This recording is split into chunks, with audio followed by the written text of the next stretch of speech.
Hi guys, it's Anne. Welcome back to another Scrawlrbox video. If you don't know what a Scrawlrbox is, it's subscription art supplies. So once a month you get this amazing little box of goodies, and along with the materials you also get a challenge prompt to create something that's connected to that prompt.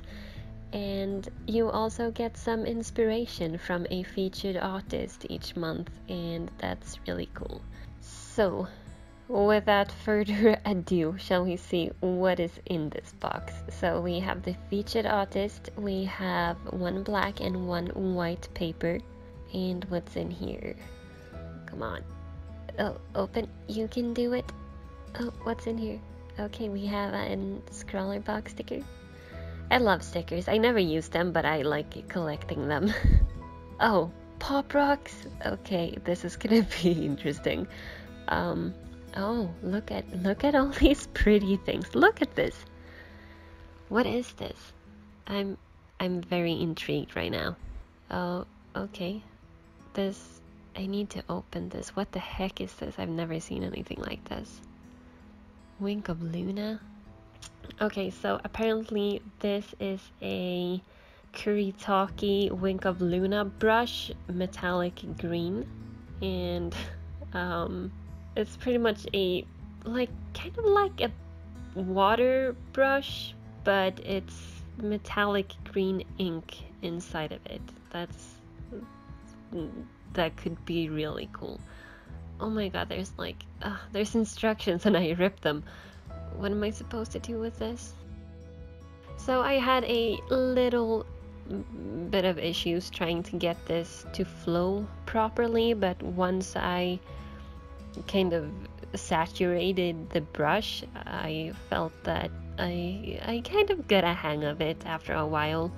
Ooh, that's actually really, really pretty. What else do we have in here? So we have two of the Pentel Hybrid Dual Metallic Gel Pens. So it's pretty much like a metallic gel pen, but it's depending on if you're writing on dark paper or light paper, it's gonna give you different effects. And it also produces not one but two shimmering metallic color tones when viewed at different angles or on darker paper. That is really, really interesting. This is gonna be fun. Up next we have the Koh-i-Noor magic pencil. I have no idea how to say that, but it's pretty much a multicolored lead pencil.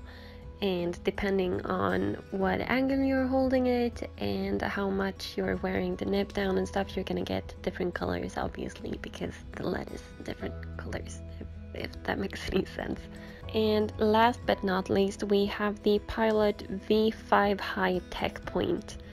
And it's pretty much a needlepoint rollerball pen, and it's of pure liquid ink, giving you a bright, dense color, and the ink flow controller system keeps the flow consistent to the last drop. Plus, you'll never be caught out with an empty pen again thanks to the ink viewer window in the barrel. So there, you can actually look in and see how much ink you have left in it. So that's pretty cool as well. And you know, I've never really had pop rocks before, and I couldn't help but share my reaction because I was like, what the hell is happening in my mouth? So enjoy. Listen. What? Make it stop some. What the? I don't like it. No. Okay, so the ScrawlrChallenge of the month of March is magic potions, and just having a look at the materials provided, my first thought was space. I need to do something space related, right? For some reason this quote popped into my head and inspired me.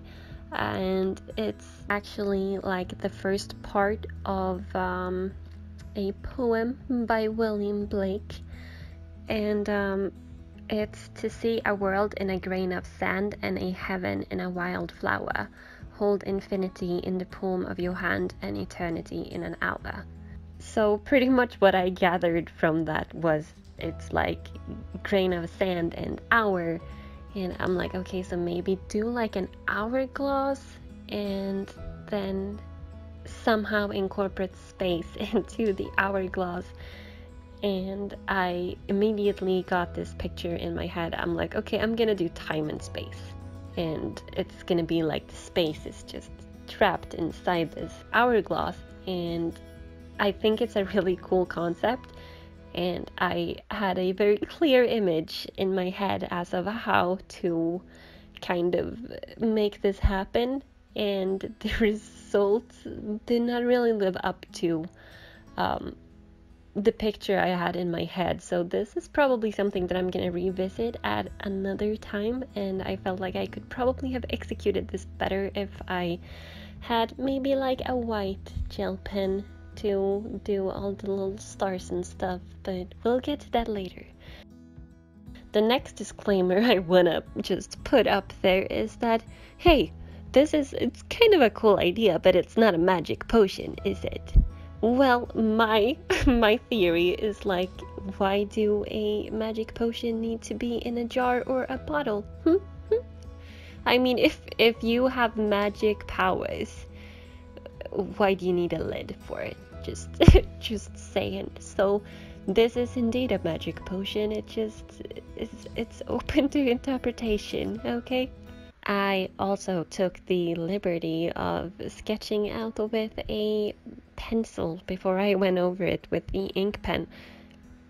And if you think that I failed the challenge because of that, then I guess I failed the challenge. So once I started going in with the metallic pencils, I was really satisfied with the result. Again, I kind of wish that I had a white gel pen so I could go in and touch up the edges of the stars and make things a little bit sharper, but that wasn't provided in the box, so maybe next time, Anne. So once I had the sky and the sand all done, I kind of started experimenting a little bit, because one part of me wanted to leave it just kind of black and gray and keep only the space kind of with the color, and then I had a look at it and I'm like, but that's boring. So I went in with the metallic ink brush pen thingy, and I added in some pops of color, and I liked that look, I really did, but I'm still like, okay, so something's still missing. So I decided to kind of write time and space at the bottom of this whole thing, but I didn't like the look of it. So I actually decided to cover that up with the green metallic paint as well, because it's very opaque, so you couldn't even see it. However, for some reason my camera wasn't on at that point, but I think you can figure out what happened. And I'm still just taking a look at this, and I'm like, it still looks dull. Something is still missing, and I still want some more variety. And then I had a look at the card, and it says that the metallic paint in the brush pen is actually water-based. So I pretty much just took my water brush and I diluted it so I got a lighter color.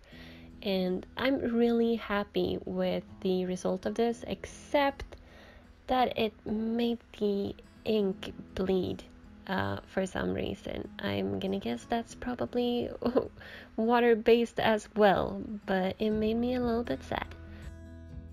Again, I'm still not happy with it. I think the reason that I keep experimenting is because I had this really clear image in my head and I couldn't put it down on paper. So I just keep doing stuff with it. Just bear with me. So I decided that, hey, maybe if I bring up some more contrast. They sent me a black paper as well, why don't I just cut this out and just glue it on top of the black paper? I actually do like the result of this, and I cut it out, and once I was gonna cut out kind of like the inside parts, I used a box cutter because that's what I had available. And this was really hard to get nice and neat and even. And I kind of wished I would have just gone over the insides with the black ink pen to give the illusion that it's just paper. I think I would have gotten some cleaner edges that way, but I didn't. But I mean, you live and you learn, right? So once I have that on the paper, I'm just touching up the edges a little bit with the black ink pen, and in the end it's not what I was going for, but I still think it's a really cool looking illustration.